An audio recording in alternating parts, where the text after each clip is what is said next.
Bienvenue à une nouvelle leçon du cours pour programmeurs en Java intitulée Création de thread. Alors pour comprendre maintenant ce que c'est qu'un thread, il faut comprendre un petit peu les systèmes d'exploitation qu'on appelle systèmes d'exploitation multitâches.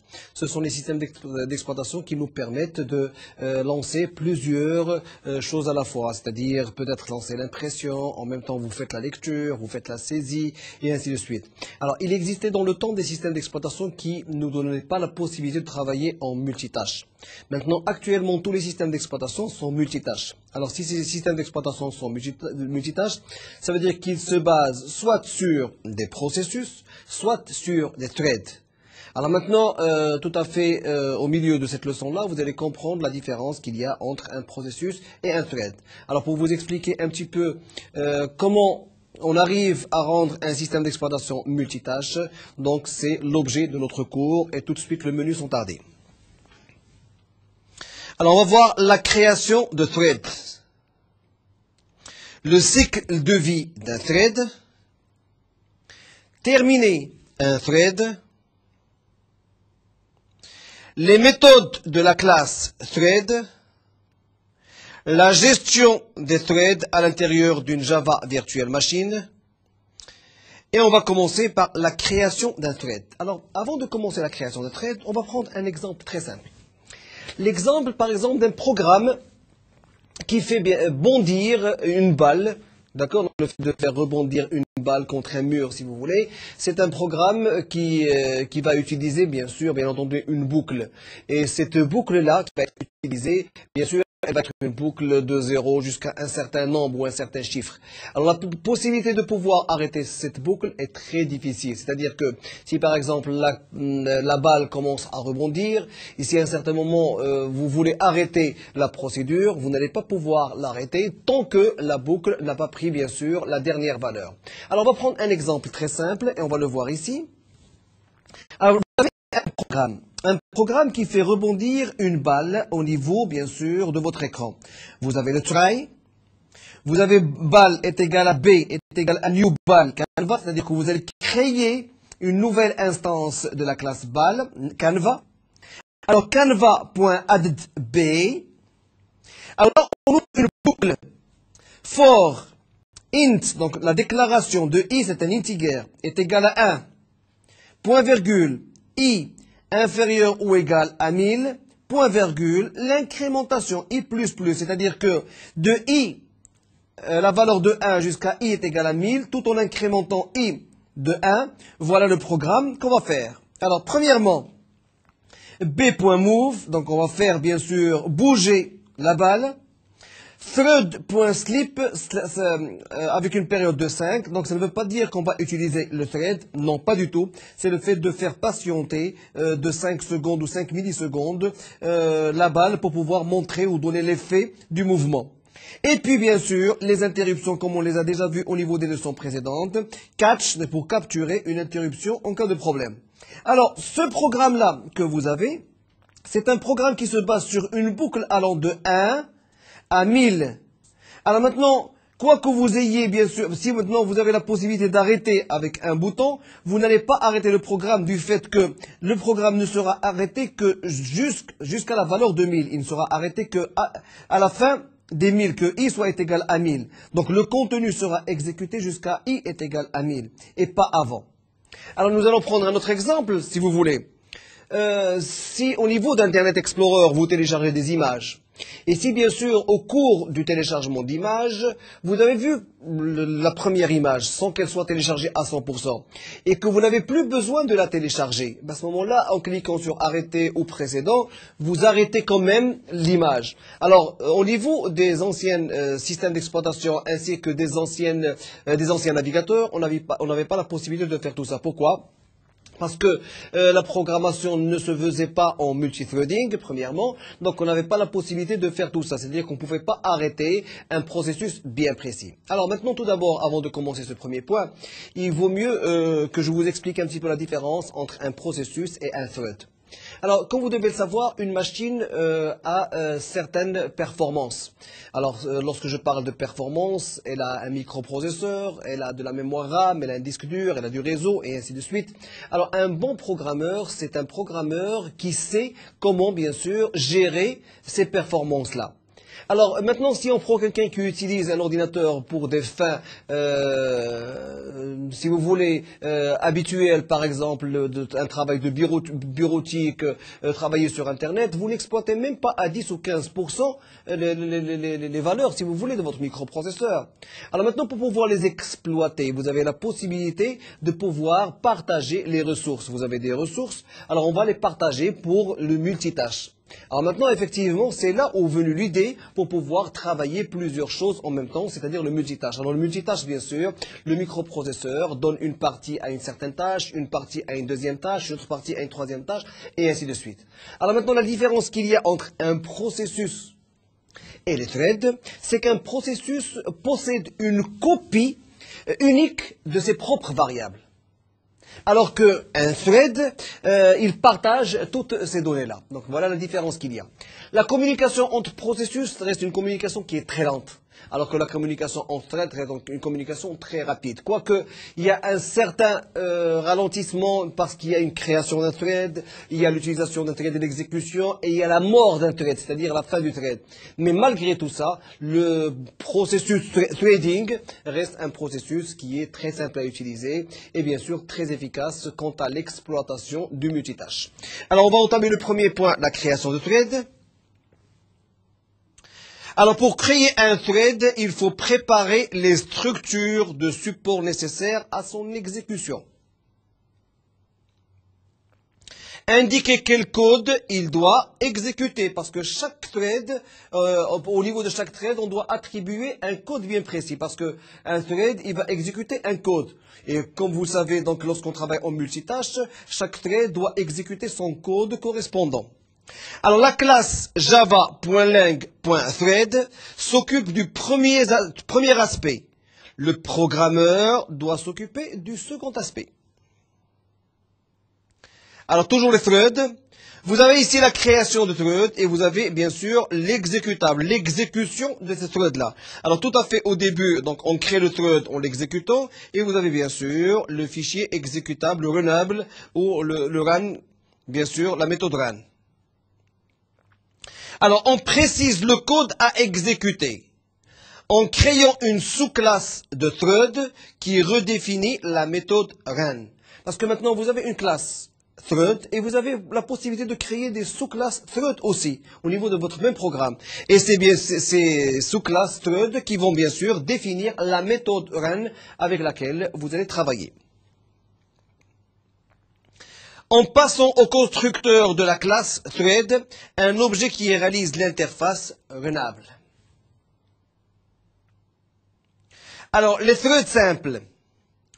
Parfois, il faut exécuter une tâche donnée à intervalles réguliers ou à un moment préétabli. Effectivement, si par exemple vous voulez exécuter une tâche bien précise et à intervalles réguliers, c'est-à-dire chaque 10 secondes, effectuer la tâche. Alors, chaque 10 secondes, effectuer la tâche, vous ne pouvez pas être sûr qu'au niveau des 10 secondes, il n'y aura pas d'autres tâches qui vont être exécutées. Donc c'est là l'utilité de travailler avec le multithreading. Donnons l'exemple très simple de faire une sauvegarde. C'est-à-dire que vous voulez faire une sauvegarde de vos données. Et vous voulez planifier ces sauvegardes-là. Alors pour pouvoir les planifier, vous allez les planifier dans le temps. C'est-à-dire que vous voulez sauvegarder 3 fois par jour ou 4 fois par jour. Mais le fait de programmer cette sauvegarde 4 fois par jour, ne vous donne pas la certitude qu'au niveau de la sauvegarde, il va pas y avoir d'autres processus en train de marcher au niveau de votre ordinateur. Et malgré ça, même si vous travaillez, la machine ne s'arrête pas, mais en arrière-plan, elle effectue ces sauvegardes-là. Et c'est visible au niveau de votre ordinateur, au niveau de votre écran, vous le voyez. Vous voyez que au moment où vous êtes en train de saisir un document Word ou en train, bien sûr, de naviguer sur Internet Explorer, vous allez voir un écran qui va s'ouvrir pour pouvoir, bien sûr, sauvegarder les données qui ont été planifiées. Alors, la classe java.utile.timer fournit une solution en cachant la complexité des threads. On va voir un exemple au niveau du chapitre 6, avis répété, .java. Alors, les animations graphiques. Le thread des messages et les autres threads exigent une synchronisation précise. Et effectivement, donc on va le voir au niveau de la leçon prochaine, c'est qu'il faut absolument qu'il y ait une certaine synchronisation entre les threads. Pourquoi? Parce que maintenant, parfois, vous avez la possibilité de travailler avec un thread qui lui-même dépend du résultat d'un deuxième thread. Alors maintenant, si vous n'avez pas de synchronisation, vous ne pouvez pas travailler avec ça. Alors vous allez le voir au niveau de la leçon prochaine, c'est que chaque objet auquel, bien sûr, va se rattacher ce thread-là, détient une clé, et cette clé, bien sûr, sera à la propriété du programme, si vous voulez, et qui va prendre, bien sûr, la possession de cette clé-là, et qui va utiliser l'objet. Alors, bien sûr, cette clé ne sera restituée qu'à la fin de ce programme-là. Alors, en attendant, il y aura d'autres threads qui vont attendre leur tour pour pouvoir, bien sûr, recevoir cette clé-là. Alors maintenant, ces programmes-là, si vous voulez, sont des programmes qui sont synchronisés.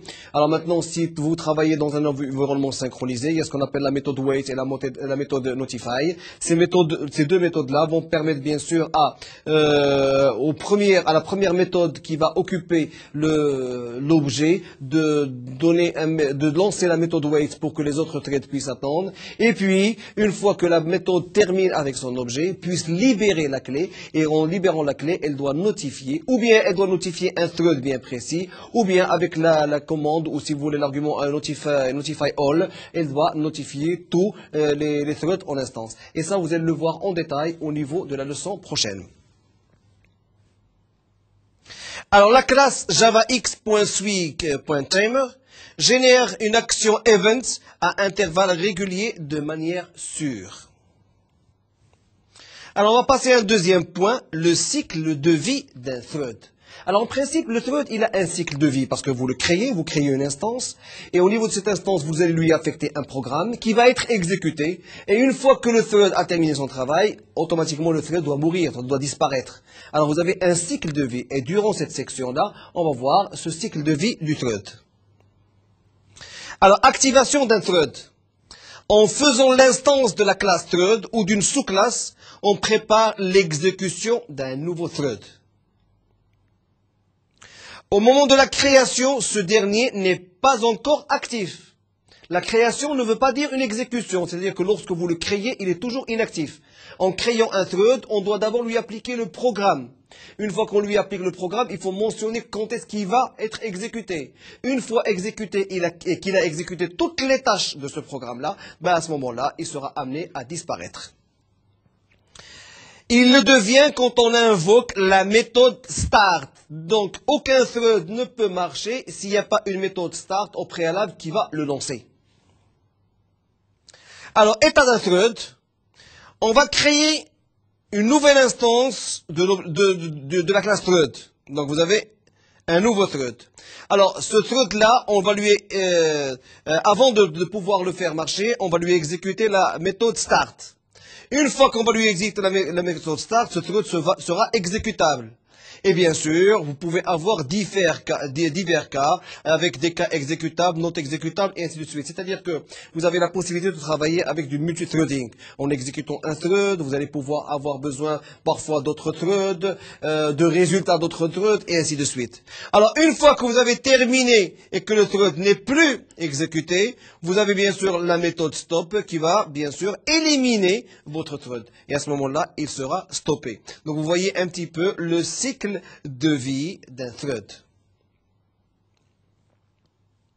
Alors, scheduling. À tout instant, la machine virtuelle choisit parmi tous les threads dans l'état runnable celui qui doit être exécuté. Alors là, c'est très important. Pourquoi? Parce que vous, en tant que programmeur, vous avez programmé plusieurs threads. Mais il faut absolument savoir donner une certaine priorité à ces threads-là, qui est ce qui va être exécuté, qui va être exécuté en premier lieu, qui va être exécuté en deuxième, et ainsi de suite. Alors, la méthode scheduling, c'est la méthode qui va vous permettre d'exécuter ces threads-là selon, bien sûr, leur, si vous voulez, classe. Lorsque je dis classe, leur priorité. Alors maintenant, ça se pourrait que vous ayez des threads qui ont la même priorité. À ce moment-là, l'un d'eux va être exécuté. L'un d'eux, au hasard, va être exécuté. À chaque thread est associée une priorité qui est utilisée dans ce processus de choix. Alors, priorité des threads. Elle est attribuée par le programmeur avec la méthode setPriority. Donc c'est ce que je viens de vous expliquer. C'est le programmeur qui va programmer exactement la priorité de chaque thread. Alors par la méthode setPriority. Alors la méthode setPriority donne la priorité à chaque thread. Pourquoi? Parce que parfois on retrouve plusieurs threads qui doivent être exécutés en même temps. Et lorsque je dis en même temps, ça peut être en même temps en quelques fractions de secondes. Donc il y a bien sûr des threads qui vont devancer d'autres threads qui vont être en arrière, et ainsi de suite. Mais toujours est-il, vous avez la possibilité, et le programmeur a la possibilité de pouvoir programmer la priorité de chaque méthode ou chaque thread.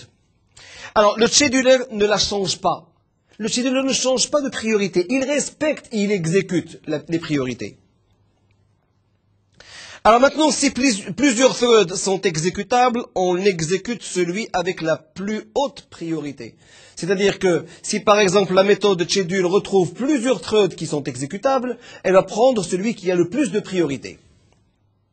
Alors maintenant, s'il y a plusieurs threads à haute priorité, on en choisit un à la fois. C'est ce que je viens d'expliquer. Maintenant, si vous avez plusieurs threads, dans une partie, ils ont la même priorité. Alors, on va exécuter un à un, mais pas tous à la fois. Alors, état not runnable. Un thread devient non exécutable dans les cas suivants. Parce qu'effectivement, on l'a vu tout à l'heure, c'est que vous avez un cycle de vie du thread. C'est-à-dire que vous créez une instance, vous lui imputez un programme, vous invoquez la méthode start pour pouvoir l'exécuter, il devient exécutable, mais à un certain moment, il s'arrête de travailler. Bon, lorsqu'il devient not runnable, c'est-à-dire qu'il arrête de travailler, à ce moment-là, il faut absolument l'éliminer, le faire mourir. Sleep, long time. Maintenant, si par exemple le thread invoque une méthode sleep pour une longue durée. Objet.waits. Et là, on va le voir au niveau de la leçon prochaine, c'est-à-dire que chaque thread, si par exemple vous avez plusieurs threads qui doivent travailler avec un même objet, automatiquement celui qui en détient la possession et qui le prend en premier lieu détient la clé. Bien sûr, on voit un message wait à tous les threads qui attendent bien sûr la succession. Alors, tous les threads qui ont un wait sont considérés not runnables pour le système. Exécute une opération d'entrée-sortie bloquante. Et ça, c'est ce qui arrive toujours. Lorsque, au niveau de votre programme, vous faites une erreur, à ce moment-là, il y a une opération d'entrée-sortie qui est exécutée, mais qui bloque votre application. Et qui bloque même votre système, si vous voulez. Et qui bloque même votre machine. Alors, ils redeviennent exécutables si le temps passe, c'est-à-dire que si par exemple vous êtes dans une période de sleep de 30 secondes par exemple, et les 30 secondes se sont écoulées, automatiquement il se met en position exécutable. Un autre thread appelle objet notify. Alors comme je vous ai expliqué, et vous allez le voir au niveau de la leçon prochaine. C'est-à-dire que vous êtes un thread qui détenait la possession d'un objet bien précis. Vous envoyez la méthode wait pour un autre thread qui attend. Alors, tant qu'il détient la méthode wait, automatiquement, il sera considéré non exécutable. Alors maintenant, s'il est en état non exécutable, il sera encore une fois réexécutable lorsque le premier, si vous voulez, programme qui détenait la possession de l'objet a terminé son travail et bien sûr a restitué la clé, automatiquement, cette méthode envoie une méthode qu'on appelle notify pour notifier l'objet en instance, comme quoi il a la possibilité de pouvoir prendre la clé et de travailler avec l'objet. À ce moment-là, il passe de la position wait à la position notify qui lui permet d'être exécutable. Alors l'opération d'input-output finit. Alors là aussi, dans le cas où c'est bloqué au niveau de input-output, lorsque l'opération finit, automatiquement, le thread devient exécutable. Un autre thread exécute t.interrupts. Alors maintenant, vous pouvez avoir un thread qui est en instance, qui est en position wait, qui est en position sleep, ou qui est en position, bien sûr, bloquante, parce qu'il y a une opération d'entrée-sortie. Alors maintenant, il peut être débloqué dans le cas où un autre thread fait appel à ce deuxième. Alors, le deuxième, il est en attente, il est en position non exécutable, d'accord? Mais maintenant, on peut le rendre exécutable lorsqu'un autre thread fait appel à lui. Si par exemple, vous avez une instance d'un objet, si vous voulez, d'un programme qui attaque un objet bien précis. Et ce programme-là a besoin d'un autre programme ou d'un autre résultat, d'un autre objet. Donc il va falloir faire réveiller un deuxième thread qui va partir travailler avec le deuxième objet pour nous donner un résultat qui sera exploitable pour le premier objet. Alors, connaître l'état d'un thread. La méthode isLive redevient true si le thread est commencé et n'est pas encore terminé. Alors, vous avez une méthode que vous pouvez lancer à tout moment et qui peut vous donner la possibilité de savoir l'état de votre thread. Est-ce qu'il est en action? Est-ce qu'il est en arrêt? Alors maintenant, isLive redevient true si le thread est commencé et n'est pas encore terminé. Si le thread est en train de travailler, la réponse de isLive sera à true. Maintenant, si elle est à false, ça veut dire que le thread est en position d'arrêt, c'est non exécutable. C'est-à-dire que, on va revenir aux trois cas, s'il est en position de sleep, s'il est en position, bien sûr, de wait, on attend, bien sûr, d'être notifié par un deuxième thread. Sinon, si, bien sûr, il attend une situation bloquante d'entrée-sortie pour pouvoir se débloquer. Il n'est pas possible de déterminer si une donnée thread est ou non exécutable. Malheureusement, on ne peut pas le savoir. On peut savoir que la méthode où le thread a déjà commencé, il n'a pas encore terminé avec la méthode qu'on vient de voir. Mais maintenant, il n'est pas possible de savoir est-ce que le thread est exécutable ou non exécutable. Ça, malheureusement, on ne peut pas le savoir. Alors, terminer un thread, donc la dernière partie du cycle de vie d'un thread. Alors, comme je vous ai expliqué, donc le cycle de vie commence par la création d'une instance d'un thread, par bien sûr le fait de lui appliquer un programme ou de lui affecter un programme, de pouvoir l'exécuter par la méthode start, et bien sûr, une fois qu'il devient non exécutable, automatiquement, il va bien sûr terminer, le processus va se terminer et va mourir, le thread va mourir ou bien sûr va disparaître de la scène. Alors, un thread se termine quand la méthode run redevient, donc run, c'est la méthode qui lance, bien sûr, votre thread. Alors, lorsque la méthode run redevient, où est-ce quelqu'un en invoque la méthode stop? Parce que vous pouvez en attendant que le thread puisse terminer un exemple bien précis ou exécuter son programme, invoquez la méthode stop. Si vous invoquez la méthode stop, vous stoppez bien sûr le thread et à ce moment-là, il devient non exécutable et à ce moment-là, c'est la fin du thread. Alors, une alternative critiquée, car elle peut donner lieu à des problèmes de synchronisation. Effectivement, maintenant, si on donne la possibilité à l'utilisation de la méthode stop, effectivement, on risque d'avoir un problème au niveau de la synchronisation. Et ça, on va le voir plus tard, au niveau des leçons prochaines. Pourquoi? Parce que s'il n'y a pas de synchronisation entre les threads, vous pouvez avoir des situations de blocage, et c'est des situations que généralement tous les programmeurs doivent éviter.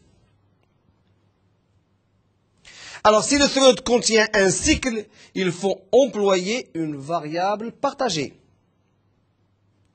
À chaque répétition du cycle, la variable est testée pour décider s'il faut continuer ou non, effectivement.